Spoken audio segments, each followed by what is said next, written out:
Muito boa noite, Campinas. Boa noite para você que acompanha o Facebook do Novo Campinas. Hoje, 19 de outubro, 8h10 da noite, recebemos aqui com muita alegria o deputado federal Alexis Fontaine, que vai entrevistar aqui nossos candidatos à vereança em Campinas, Cássio Evella e Alcides Soares. Muito boa noite, senhores. Sejam bem-vindos. Boa noite, Emerson. Boa noite, Emerson Schaffer. Agradeço a disponibilidade do Alexis, envolvido aí com os trabalhos da Câmara Federal, mas disponível nessa noite de segunda-feira para entrevistar o Cássio, o Alcides e apresentá-los para Campinas. Senhores, a casa é de vocês fiquem muito bem à vontade aqui para fazer um grande trabalho de entrevista. Eu vou ficar aqui atrás acompanhando os comentários, viu? Boa noite e boa live para vocês todos.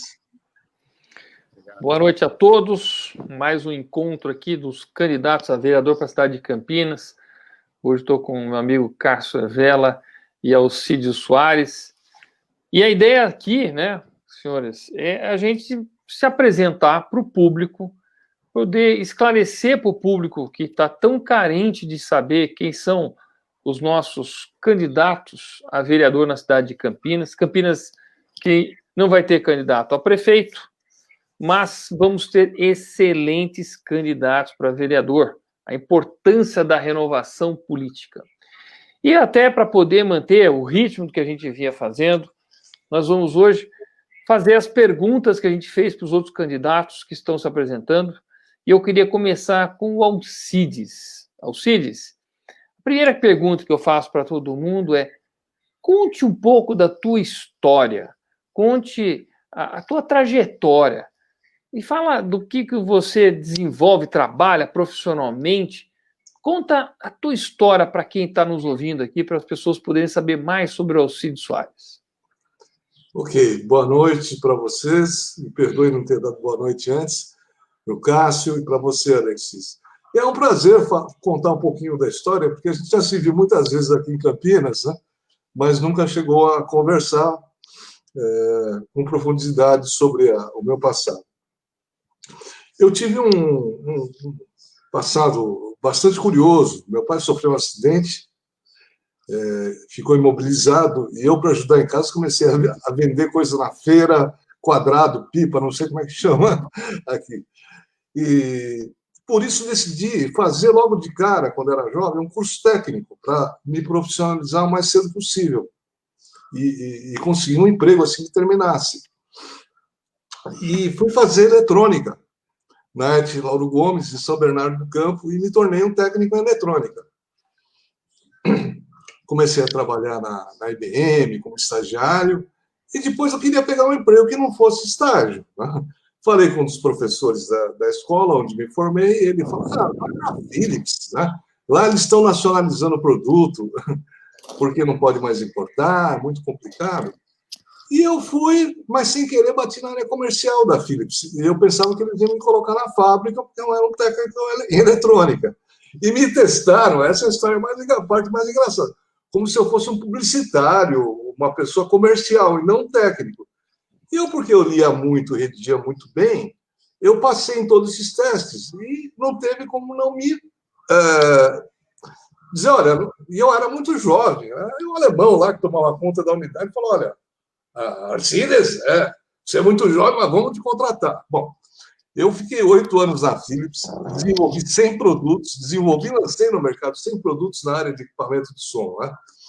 E fui indicado, fizeram uma pré-seleção de 3 pessoas para serem expatriadas, ou seja, irem para a Holanda e depois Estados Unidos, depois voltar no Brasil e assumir uma posição executiva maior. E fui para a Holanda. E cheguei lá, escolhi casa, escola para filho, já tinha 2 filhas na ocasião, casado, eu com 27 anos. E quando os holandeses me olharam, falaram: não é possível, você tem 27 anos, você tem 2 filhos, já desenvolveu 100 produtos no Brasil, alguma coisa está errada. Porque a vida lá na Europa começa aos 30 anos, e não aos 27. É quando eles começaram a pensar a casar lá para os anos 80, 85, Aí eu voltei para o Brasil, já para fazer as malas e foi trocado o chefe da minha business unit aqui e veio um camarada muito poderoso, casado com a mulher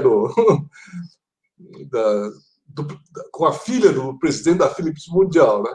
Falou, Cid, você não vai embora não, você vai ficar aqui no Brasil me ajudando mais 2, 3 anos. Eu me invoquei e saí. Mas foi uma das melhores coisas que eu fiz, né? Então, eu abandonei aquela carreira, acabei não indo para a Holanda e falei, bom, o que eu vou fazer agora? Trabalhei um pouco em banco, descobri que banco não é empresa. Trabalhei na parte de marketing e fui trabalhando com marketing até que no finalzinho do processo da Philips, um holandês chegou para mim e falou assim, você não é mais um técnico, você é um homem comercial, você já lançou 100 produtos, né, com essa idade, vai fazer a GV, vai estudar administração, né? Não fica nessa de seguir uma carreira técnica porque você já saiu para o outro lado. E eu fui fazer a Getúlio Vargas na parte de administração. E amei de paixão, né? E quando eu saí da Philips, professores da GV, como Herman Richards, que introduziu o marketing no Brasil, né? Gustavo Ayala, que era um excelente consultor na área de varejo, previsão de demanda, eles me pegavam para dar consultoria no Brasil inteiro. E eu sair pelo Brasil com eles, dando consultoria para a rede de varejo, drogaria, supermercado, botando a casa em ordem, né? Principalmente com o Gustavo Ayala, porque ele organizava a rede de drogaria desde a parte financeira até a parte de exposição, toda aquela coisa. Foi muito, muito, muito produtivo. E aí, eu acabei saindo, virei empreendedor, fiz uma empresa própria de desktop publishing, fiquei 2 anos, comecei a faturar $1 milhão e enjoei. Eu brigava muito com meu cunhado, né? Eu queria fazer mais do que o cliente pedia, ele queria fazer menos. Então, eu saí, e aí, imediatamente, eu fui contratado por uma rede de franquias, de escolas de idiomas. Entrei como gerente de marketing, no primeiro ano virei diretor de marketing, no segundo ano virei diretor de marketing e operações, no 4º ano que eu estava lá, eu já era vice-presidente de marketing e vice-presidente do Brasil.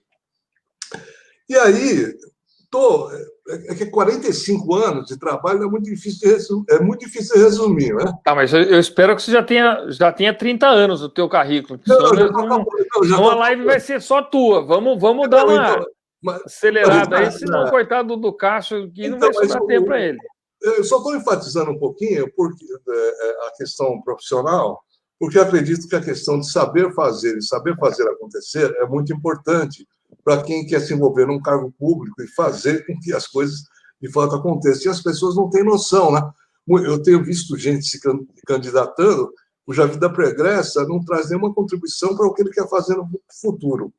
Mas, resumindo, entrei na franquia, fiquei mais 10 anos aí e expandi a rede de 50 mil para 80 mil alunos, de 100 pontos de venda para 350 pontos de venda, e fiz, nessa ocasião, muitas campanhas de cidadania, muito interessantes.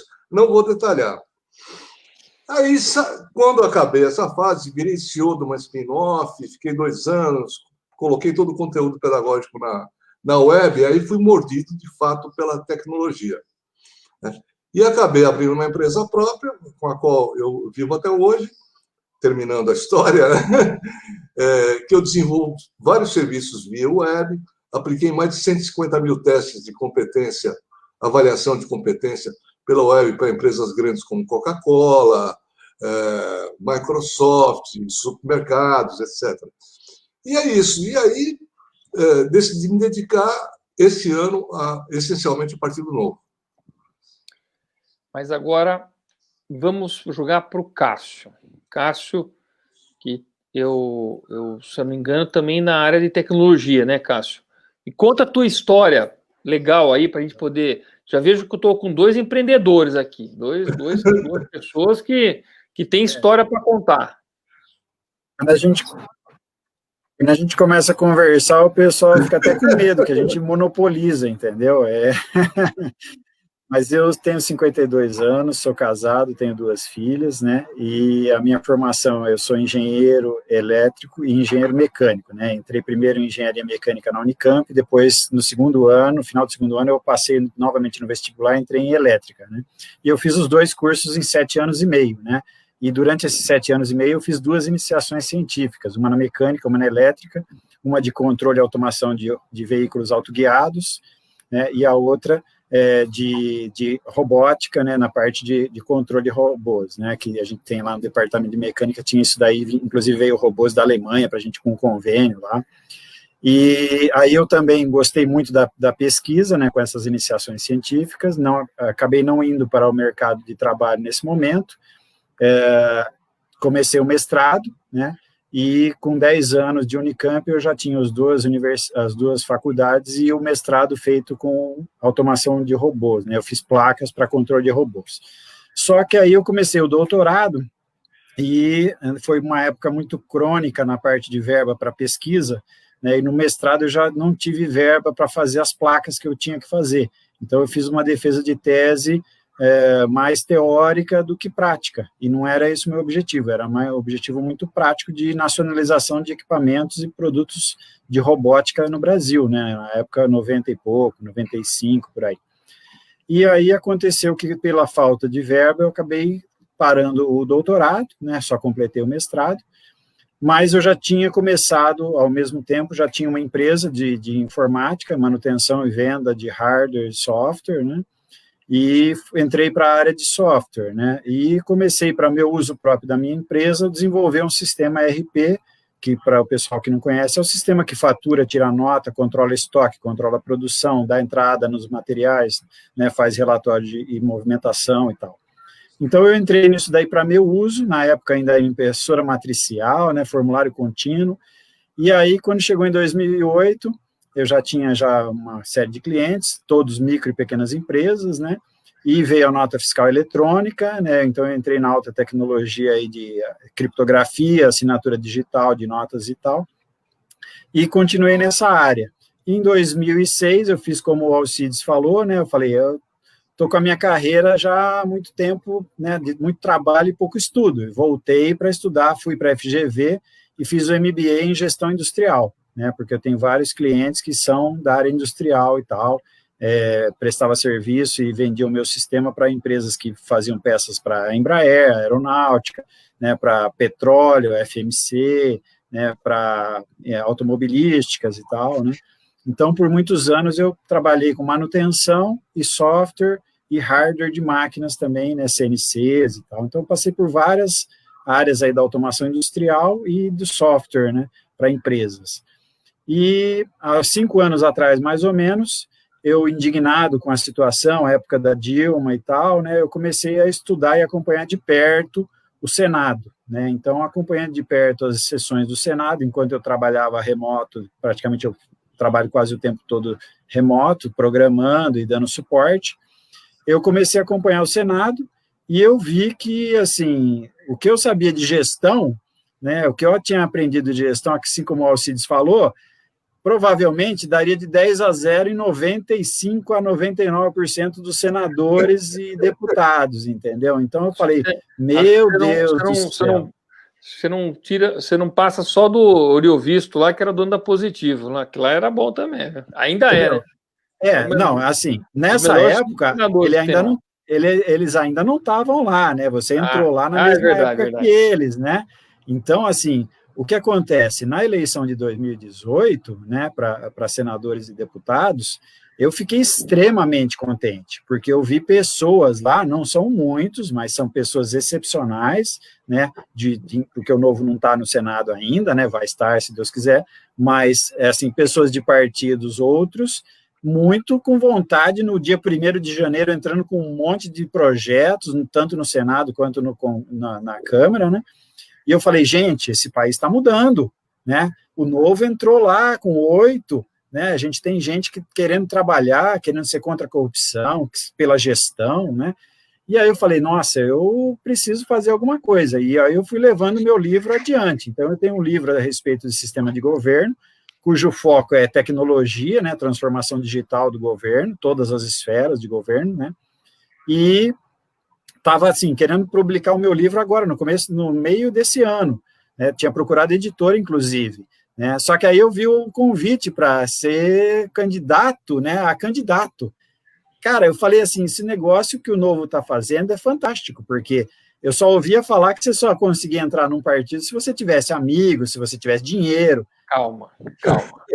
Tá vendo? Já está indo outra parte. Está avançando na nossa entrevista. Aí eu caí para o Novo, pronto. Tá bom. Beleza. Gostei, duas histórias boas pra caramba, né? Dois profissionais que construíram uma belíssima carreira, uma bela formação. Parabéns, viu? A gente nunca conversou, nunca teve a oportunidade de conversar pessoalmente, mas muito bonita a história de vocês. Agora, Alcides, eu te vi, já acompanho, você vê que você vai bastante nas reuniões do Partido Novo. Por que você decidiu ir para a política? Né? Qual foi aquela chama interna que você falou assim, não, eu não posso mais ficar parado no sofá aqui, eu tenho que ser candidato, eu tenho que dar minha contribuição para a sociedade. O que te motivou a se incomodar em ser candidato? Porque, para quem não sabe, não é uma coisa muito óbvia ser candidato. Se incomoda mesmo. Vamos lá, fala aí. Olha, sendo muito honesto com você, eu acredito assim que o primeiro fator foi uma indignação crescente com tudo que eu tenho visto nos últimos anos. Embora eu confesse que eu falo, às vezes o pessoal não acredita, eu sempre votei errado, né? Sempre deixei para a última hora, eu sempre escolhi o candidato no passado, né? Menos pior, entendeu? Sabe aquela história que eu não deixei de votar, mas não tinha, ia ver no dia da eleição, embora eu fosse uma pessoa indignada, mas isso teve uma origem, né? Quando eu estava fazendo a GV, posso contar uma historinha? As pessoas gostam de ouvir historinha. Eu estava fazendo a GV logo no começo, eu gostava daquelas calculadoras programadas, Texas, não sei o quê, e inventei de colocar programa astrológico lá para calcular o mapa astral das pessoas. E na GV, o Guido Mantega era meu professor. E ele fanático pelo PT, e eu me propus a fazer um trabalho sobre o PT, e levantei o mapa do PT, e achei ali, pelas minhas conclusões astrológicas, que o PT seria a salvação do Brasil. Tirei 10 lá. Quando eu voltei para casa, a mulher falou, o quê? Você fez isso? Olha, ela trabalhava numa agência do Banco do Brasil... Pegou a calculadora e jogou no lixo. Mas ela trabalhava numa agência em São Paulo, no Banco do Brasil, que tinha conta dos petistas e do próprio partido.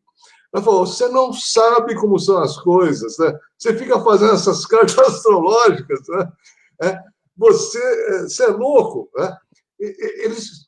Eles provocam essas greves, eles mantêm as greves, eles discutem quando que a greve vai acabar, e quando as empresas decidem depositar o dinheiro aqui, vêm depositar dinheiro ao vivo aqui no caixa, era coisa assim na época, 20, 30 anos atrás, 100 mil, 200, 300 mil reais que depositavam. E a greve misteriosamente parava no dia seguinte.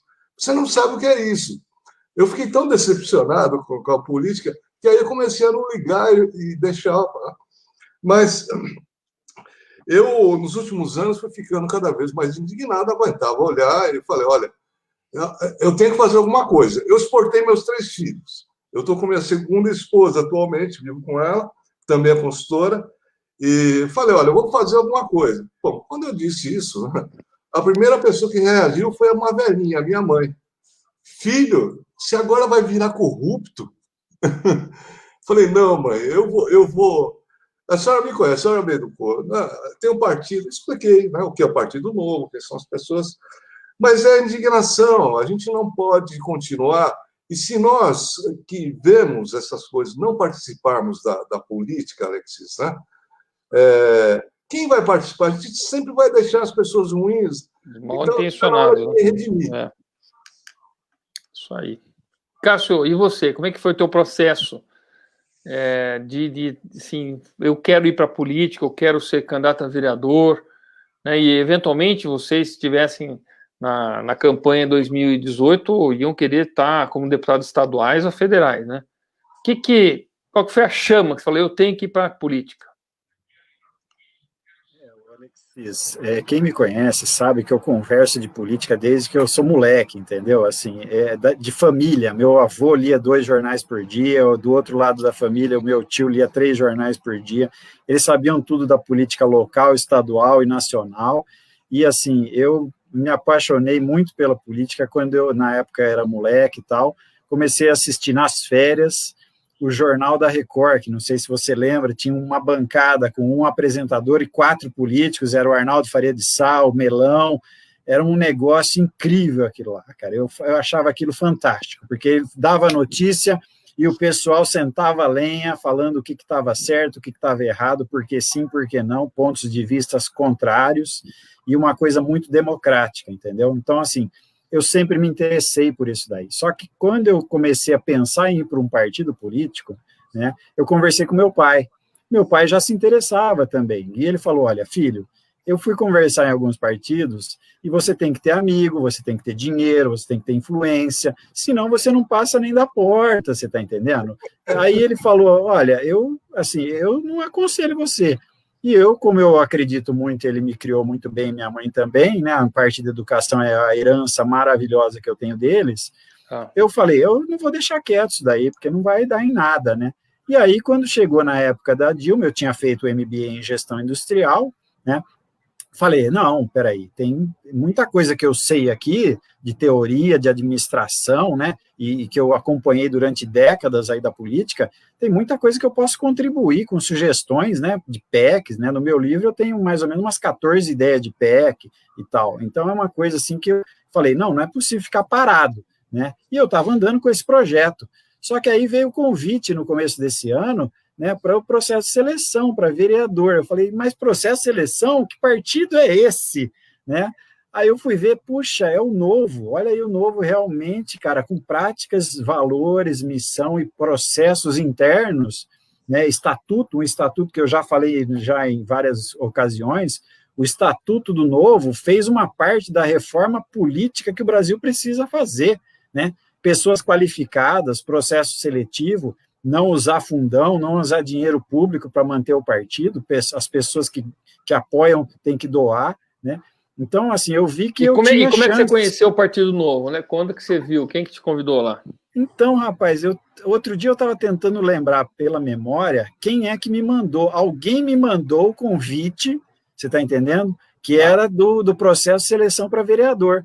E eu não consigo lembrar quem é. O que eu me lembro foi a primeira reunião que eu fui, estava o Alcides, o mestre Corade, estava o Fontolan, estava o Claudinei, entendeu? E aí eles falaram, ixi, mas olha, você tem certeza? Política é bicho feio, a coisa não é fácil não, né?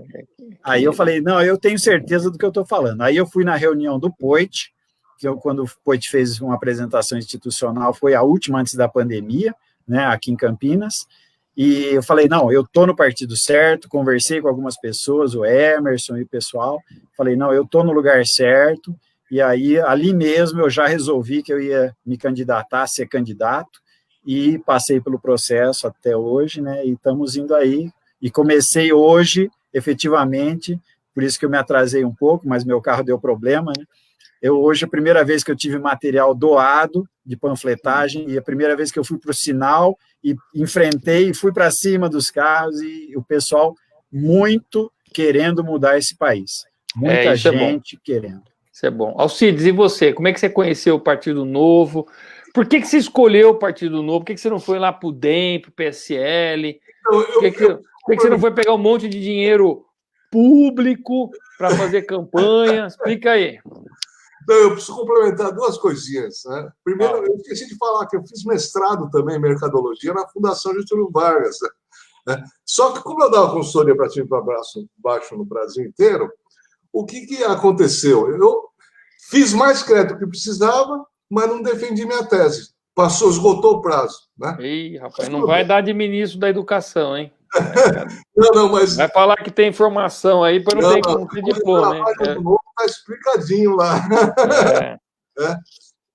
E pode conferir na Fundação Getúlio Vargas, eu tenho os créditos, tem 48. Não, mas eu não contei a parte mais engraçada do negócio da carta astrológica.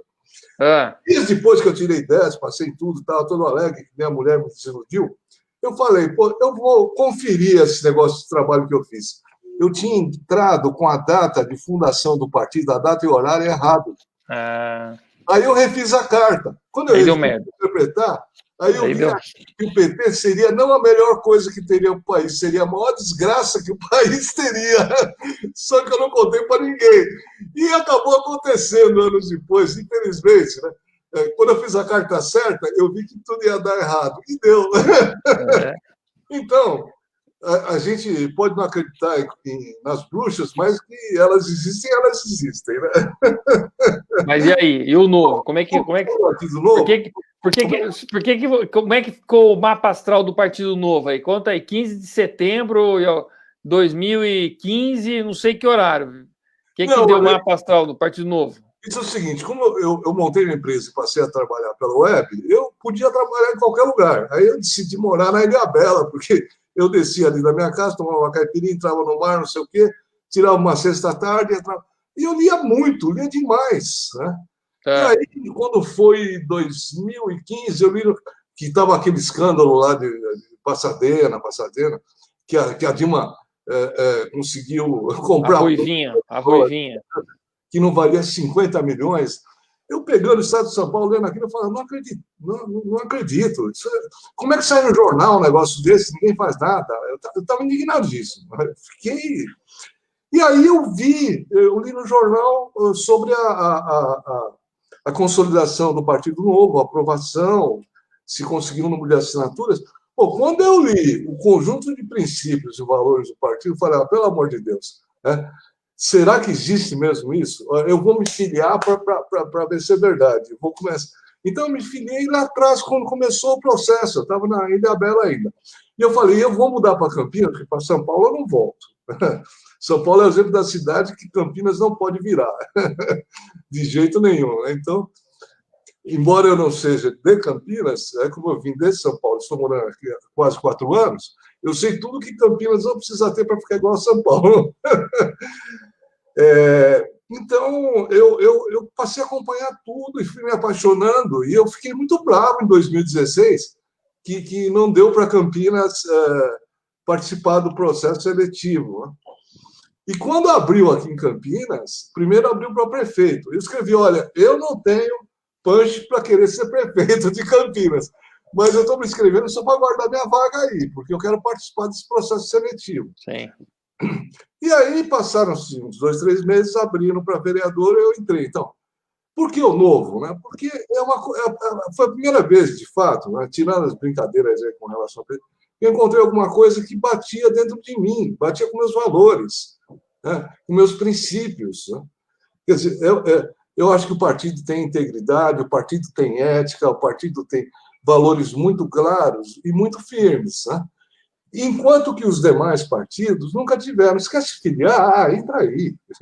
Tá? Você quer participar do processo? Conchava aí. O que você pode fazer? Não tem conchavo, não tem queridinho. Acho que você mesmo falou. Não tem que beijar a mão de ninguém, não. Não tem que beijar a mão de ninguém. E, pelo contrário, né, quando eu falava, eu tive que pagar para fazer processo seletivo, as pessoas estranhavam. Né? Falei, tem um processo. Não é assim, você bate na porta... Então, isso me deu também, o fato de ter um processo seletivo, me deu muita segurança com relação a poder entrar nessa coisa política, ser um cidadão comum. Eu fui executivo, fui empresário a vida toda, eu não sou político. Mas o Novo, ele abre essa porta para você exercer a tua cidadania do lado da gestão pública, o que é uma coisa... E de maneira honesta, e de maneira íntegra, com ética, com profissionalismo. Né? Então, isso é apaixonante, é uma coisa assim. E se você tem uma visão de mundo, né? Porque a gente, como gestor, a gente não pode ser só técnico. Né? O que eu sonho? Eu sonho com uma Campinas que seja o Vale do Silício da América Latina, né? Implantando tecnologia. Né? Nós somos, depois da cidade de São Paulo, os campeões em startups aqui em Campinas. Né? As empresas que foram plantadas pelo Unicamp nos últimos anos chegaram a 1.000. Essas empresas geraram 8 bilhões de faturamento nos últimos anos. Já tem alguns unicórnios aí, né? Tem unicórnio. O iFood, tem uma turminha boa aí.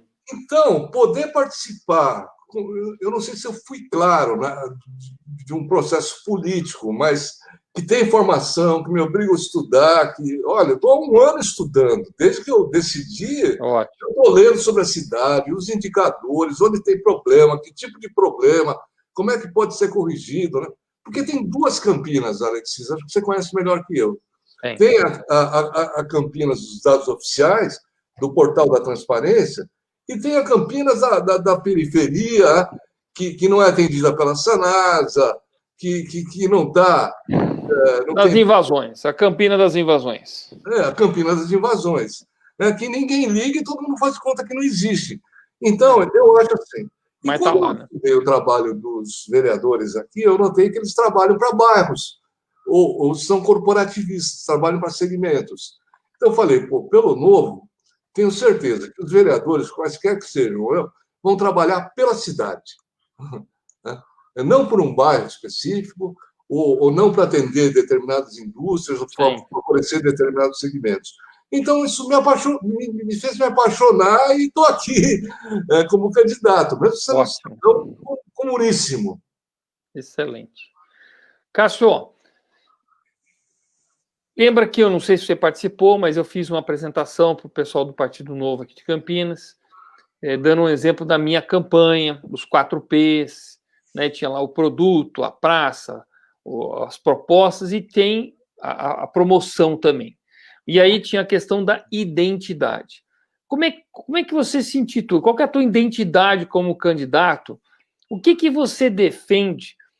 Qual que é a tua linha mestra quando você for eleito vereador de Campinas, que eu quero muito que vocês dois sejam eleitos, porque vai aumentar demais a barra da qualidade da nossa Câmara de Vereadores. Mas qual que seria, assim, eu vou perseguir isso? Como eu, lá no meu mandato, eu tenho clareza de ir atrás da reforma tributária, da desburocratização, de simplificação de e-social, de bloco K, de digitalização, né, governo digital.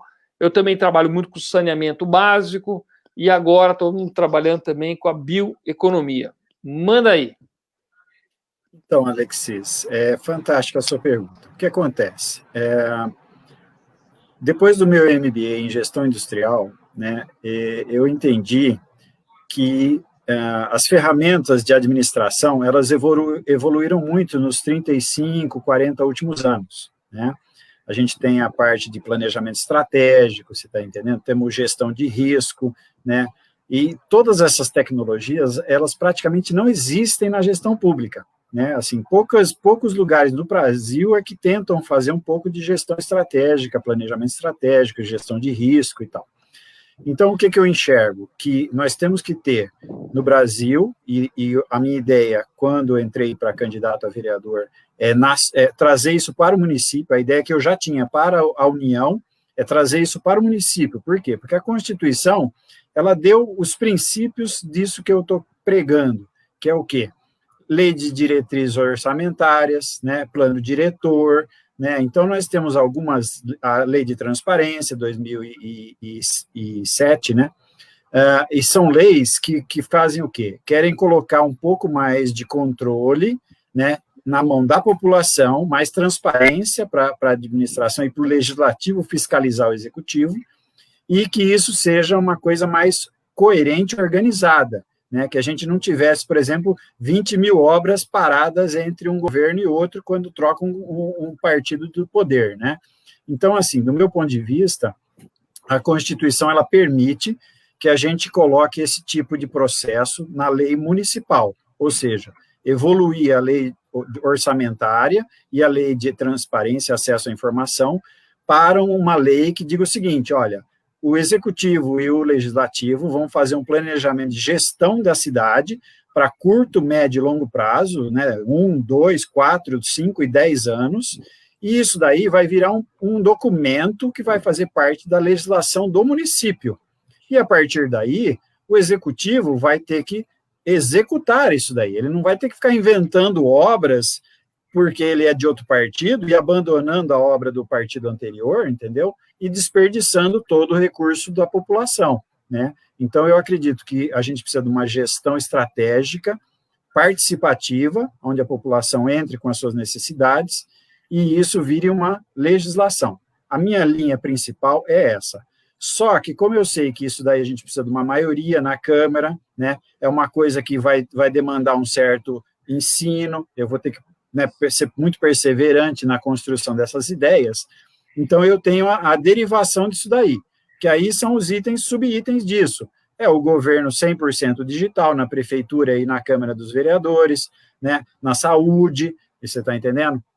Depois, economia e gestão de qualidade, né, para reduzir o gasto e sobrar dinheiro para as ações de saúde, educação e segurança que a gente precisa, né, projetos na parte, várias ideias na parte de automatizar e digitalizar a prefeitura, né, suas atividades, o governo na mão da população, no smartphone e no celular, 24 horas por dia, né, acessível, rápido, eficiente, né, então, assim, na linha de gestão é isso daí. E aí a segunda bandeira é o quê? A educação, porque quando eu prego que eu quero uma gestão participativa, eu preciso que a população tenha educação cidadã para que ela saiba como participar, né? Saiba quais seus direitos e seus deveres, e ela nos ajude a construir uma gestão pública realmente participativa. É nessa linha aí.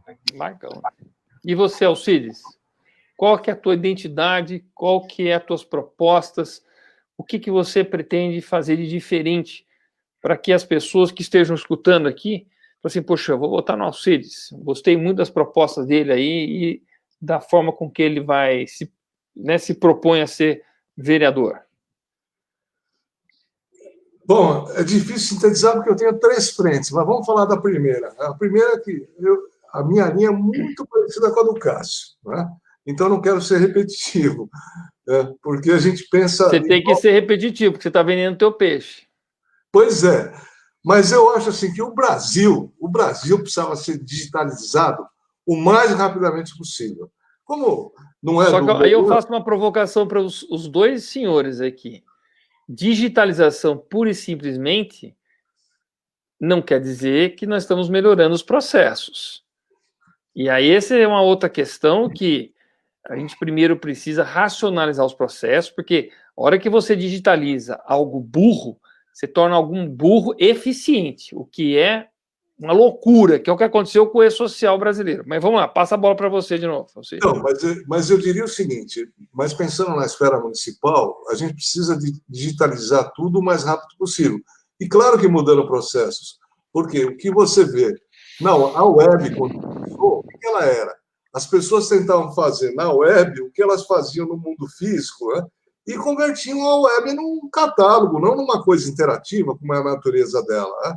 Então, aquilo ficava boring, chato, né? E do ponto de vista, agora, se você pensar que a prefeitura, estou falando especificamente do município, ela tem que prestar serviços, né? O que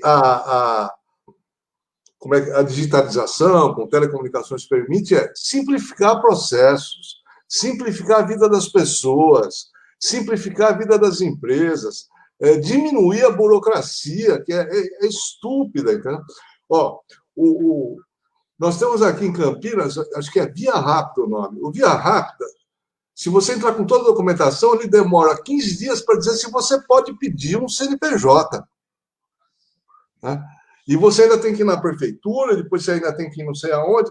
Então, Alexis, tem que redesenhar esses processos e mecanizar através da digitalização. E isso afeta todas as áreas. Vamos pegar a área da saúde que o Cássio estava falando. Claro que a gente pode pensar num prontuário universal para todos os cidadãos, mas é muito longe. Eu estou cansado de ver fila aqui em Campinas de gente que precisa marcar uma consulta, né, ou um exame. Tem gente que vai de madrugada, tem gente que o ano passado morreu em fila, esperando para poder marcar uma consulta. Né? Então, faz um aplicativozinho para marcar pelo celular, como disse o Cássio. Todo mundo tem app. Não precisa digitalizar tudo agora, mas vamos fazer o básico do básico, ou começar pelo básico. O IMA aí tem 30, quase 40 anos, entendeu? Basicamente, tem sistemas que estão antiquíssimos, né, que poderiam ser muito melhores, muito mais ergonômicos. Você, como empreendedor, entra lá para emitir uma nota fiscal, você não acha o botão da emissão da nota fiscal dentro do sistema de nota fiscal.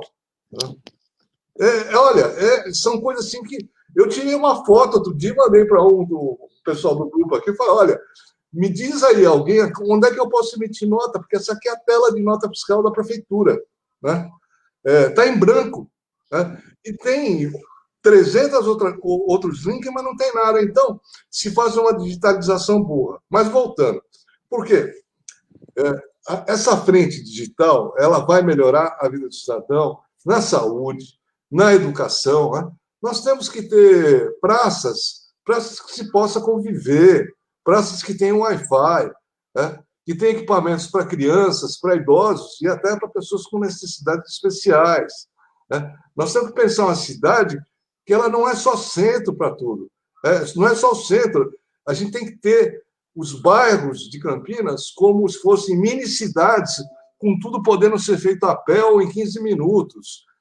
A gente não pode ficar inventando o BRT da vida, que custa 300, 400, 600 milhões de dólares, para unir a periferia ao centro e nunca terminar essas obras, porque essa é uma visão antiga, é uma visão míope, onde o centro da cidade ele é tudo, e você tem que preparar tudo da periferia para o centro, e a periferia não interessa.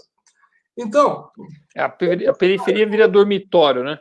Ela não tem atividade própria. Não tem, entendeu? Então, ela não se desenvolve de forma harmônica e voltada para o futuro, porque o que interessa, na verdade, eu acho que todo vereador deveria... O que a gente deve buscar? Que o cidadão tenha uma vida mais saudável, mais feliz, mais tranquila, né? Porque ele paga muito imposto para isso. Você mesmo nos seus trabalhos mostra, né, que o que se paga de imposto é absurdo. E Campinas recolhe, né, entre impostos que vêm do Estado e da própria cidade, 6,2 bilhões a 6,4, né? Tem mais uns quebradinhos. Se dividir pela população, cada pessoa, quer seja um bebê que nasceu agora ou o mestre Corari, que tem 83, paga R$5.000 de imposto por ano, né? Entre consumo, renda, etc. É muita grana. Né? Então, aonde vai esse dinheiro? Como ele está sendo gasto? Né?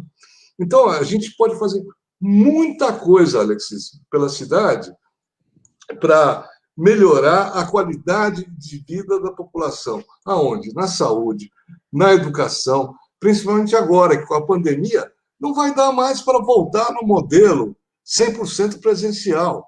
Eu, quando trabalhei na rede de idiomas que eu te falei, eu desenvolvi na web 50 anos de conteúdo pedagógico e integrei isso com a aula física. Então, o pessoal ia para a escola para quê? Para interagir, conversar, treinar a audição, a fala, escola de idioma.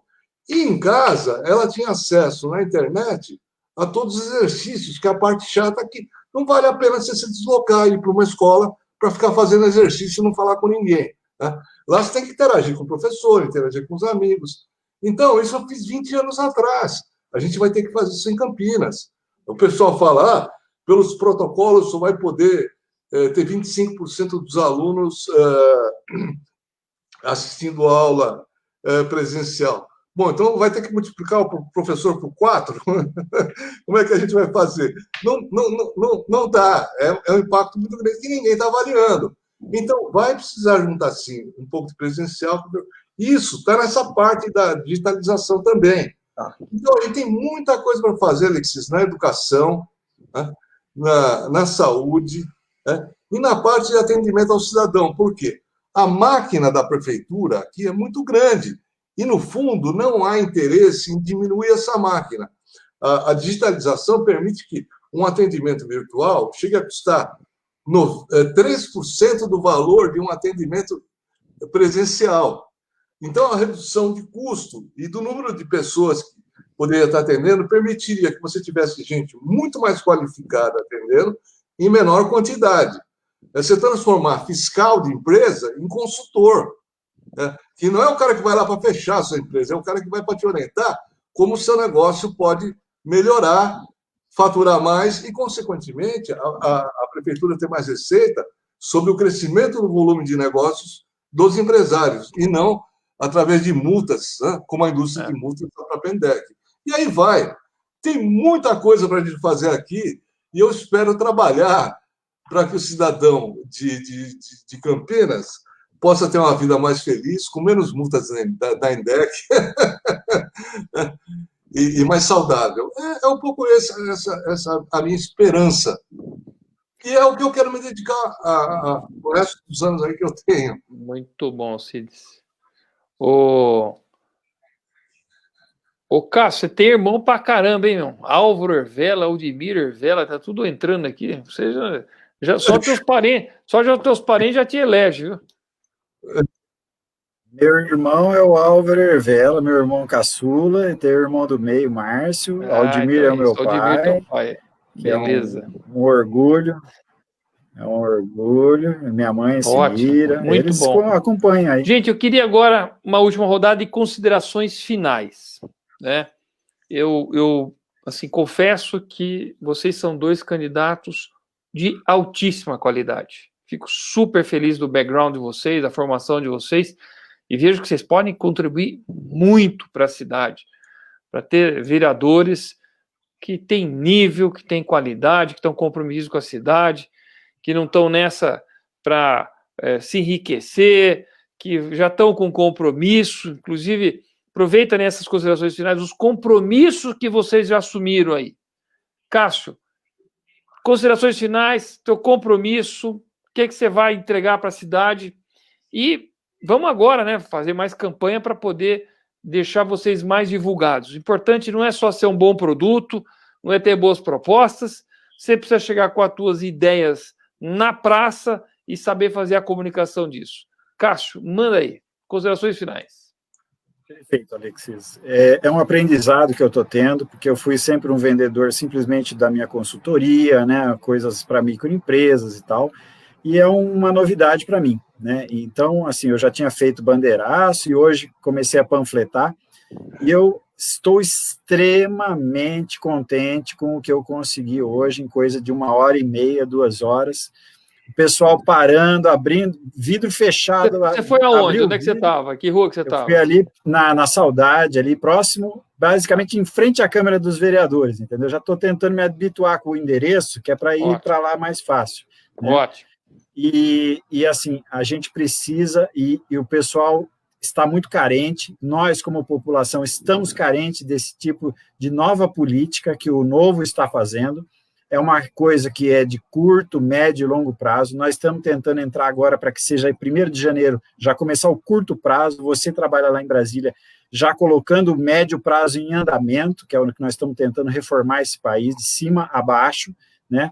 Então, assim, eu estou extremamente contente de estar participando disso e eu quero contribuir o máximo que eu possa, né? As minhas promessas são o seguinte: parar de ser promessa de político, ou seja, a minha promessa é trabalhar do dia 1º de janeiro do ano que vem, por 4 anos, todos os dias que for possível eu estar trabalhando, levando as minhas propostas. As minhas propostas tem no meu site, tem no meu folheto, é nessa linha que eu comentei, né? Mas tem muito mais coisa, tem, sei lá, mais de 50 propostas que eu já pensei, né? E, além disso, né, fazer com que a população perceba que nós precisamos do apoio dela. O Novo não usa dinheiro público para fazer campanha. Então, nós estamos numa desvantagem de bandeira, né, de panfleto, de carro, de adesivo por aí andando na cidade. É terrível. Então, a gente tem tido muito apoio do pessoal, né, e a gente está tentando distribuir os nossos panfletos e as nossas ideias e ser seguido nas redes sociais. O Novo é ótimo nas redes sociais. Justamente por quê? Porque é custo quase zero. Entendeu? A gente precisa do apoio de todo mundo a praticamente custo zero. E nós acreditamos num custo baixíssimo para fazer política nesse país. Né? Eu, inclusive, uma das ideias é propor a redução do limite, né, de gastos para campanhas, né? Não 300 mil por eleição aqui em Campinas para vereador. Isso é um absurdo sem tamanho, isso é uma fortuna, né? Não pode ser assim. Então, nem que fosse doado, não poderia, porque é muito desigual com pessoas que não têm condição, né? Então, assim, eu tenho uma vontade enorme de estar colaborando, né? Tenho muita coisa que eu posso contribuir, e estou contando que as nossas ideias se disseminem, né, se multipliquem, e contando com a ajuda de todo mundo para passar essas ideias adiante. O Novo tem candidatos excelentes, né? E eu gostaria de pedir aí para o pessoal um voto de confiança, e o meu compromisso é muito trabalho em cima da perseverança nas minhas propostas. Olha, eu diria que não é nem de confiança, é de esperança, porque o que nós precisamos é de gente competente. Alcides, você, qual que é o teu compromisso com a cidade de Campinas? Conta aí já para a turma o que vocês assinaram para poder ser candidatos. Já vocês tiveram que assinar aí um termo. Explica aí, considerações finais. Vamos lá. Bom, Alexis, obrigado pela pergunta. Acho que a população talvez não saiba. Nós assinamos um termo de compromisso em que a gente dispensa todo e qualquer uso de privilégios. A gente não vai ter carro oficial, porque é um absurdo. A gente não vai ficar recebendo 370 litros de gasolina por mês. Se você pegar um carro que faz 10 km por litro, daria para rodar 3.700 km, ou 44.400 km por ano, que é mais que a circunferência da Terra de gasolina. Né? Para quê? Com o dinheiro dos outros, quer dizer, o trabalhador vai de ônibus para trabalhar. E o vereador ganha um carro oficial com 370 litros de gasolina. Com dinheiro de quem? Do trabalhador, né? Que está lá comprando feijão. Quem está dentro do ônibus. De quem está dentro do ônibus. De ônibus. A gente não vai ter nenhum tipo de privilégio, ou vai usar, se tiver assistência à saúde, assistência não sei o quê, enfim, a gente vai dispensar todo esse tipo de coisa. E também, embora o termo de compromisso não coloque isso como... É claro que todos nós vamos lutar contra todo e qualquer tipo de corrupção, né? E vamos fiscalizar para que não haja nenhum tipo de rachadinha, sabe? Nós vamos trabalhar com menos da metade dos assessores que legalmente a gente poderia, né? E vamos fazer o quê? Vamos usar esse dinheiro, né, para beneficiar, se for possível, projetos ligados à saúde e educação. Daí a gente tem até a esperança de conseguir eleger o maior número possível de vereadores do Novo para fazer a maior economia possível e poder reverter esse dinheiro que seria gasto com assessores dispensáveis, na verdade, né? E se a gente tiver mais vereadores, nós pensamos já fazer um share.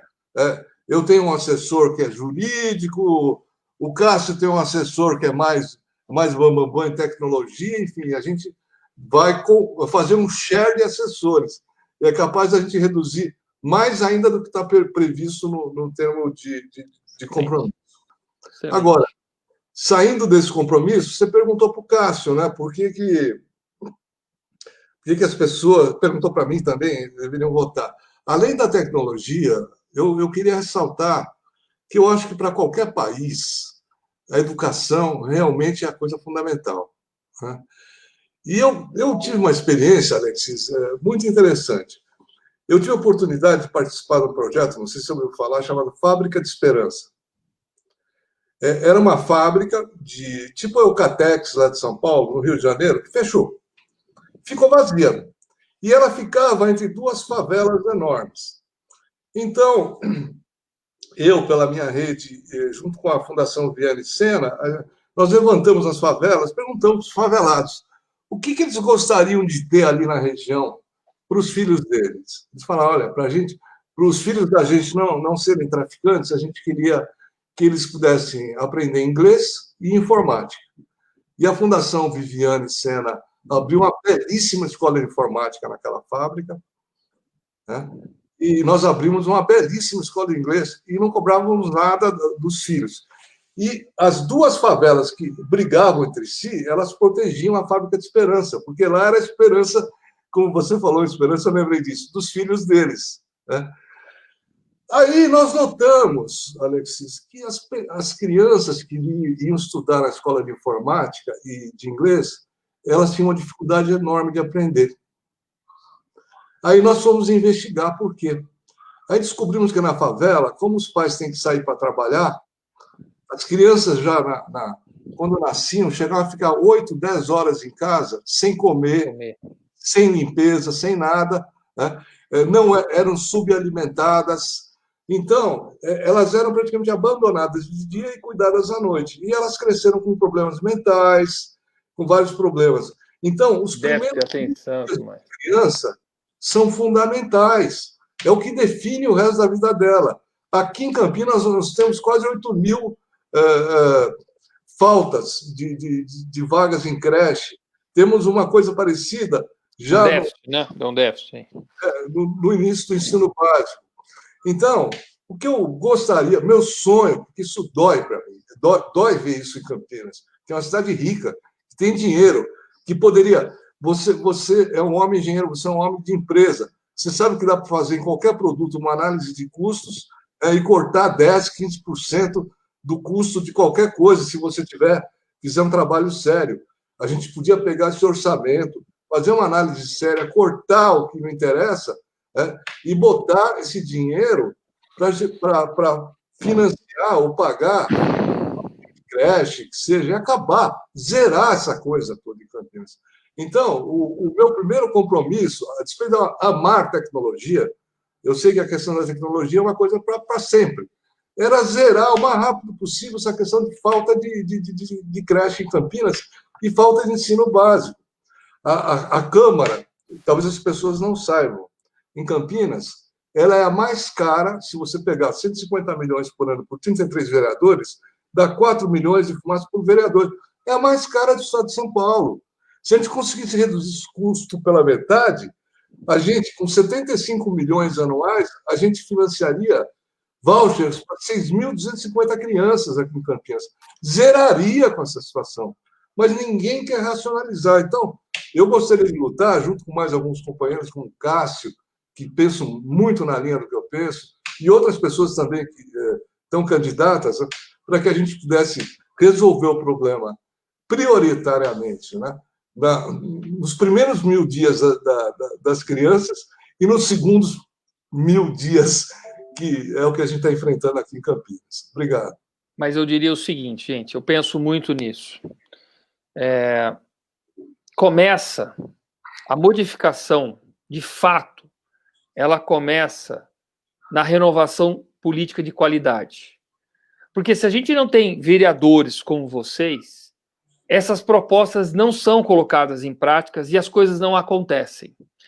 Eu até pensava no passado, de forma talvez meio naif, de que, primeiro, temos que melhorar muito a educação das pessoas para elas poderem saber votar corretamente. Esse ciclo não fecha.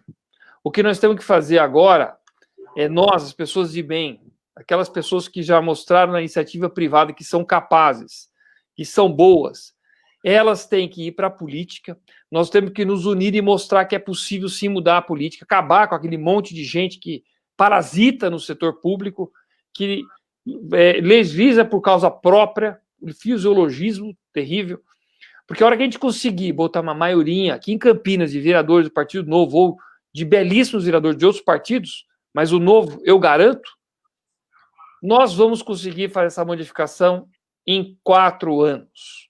Nós simplesmente implantamos as coisas, aprovamos as leis. Então, o meu recado para quem está escutando aqui é: vamos nos envolver com a política, vamos ocupar os espaços, vamos divulgar esses excelentes candidatos aqui, vamos eleger e vamos tomar conta desse assunto, porque esse assunto tem que ser tomado conta por gente competente. Chega de gente que parasita, que usa o Estado para o benefício próprio. Então, pessoal, eu estou muito satisfeito com essa live aqui. Vocês dois são candidatos fantásticos. Os que eu também entrevistei foram muito bons. Assim, eu vejo que a safra que nós temos aqui, o processo seletivo funcionou muito bem. E eu espero muito mesmo que vocês todos sejam eleitos para a gente poder fazer essa renovação política com qualidade. Não é só renovar por renovar, não significa que é melhor. Nós temos que ir para algo melhor. Gente, parabéns, meus filhos estão me esperando aqui para almoçar, já deve ter jantar, aliás, deve ter até brigando comigo. Foi um super prazer essa live aqui, e eu vou lutar para vocês serem todos eleitos, fazer campanha para vocês, tá bom? Muito obrigado. Um abraço. E boa noite. Muito obrigado. Beleza, Alexis, obrigado. É um orgulho estar com vocês. Muito orgulho de vocês também. Tchau, tchau. Tchau. Tchau, tchau, gente.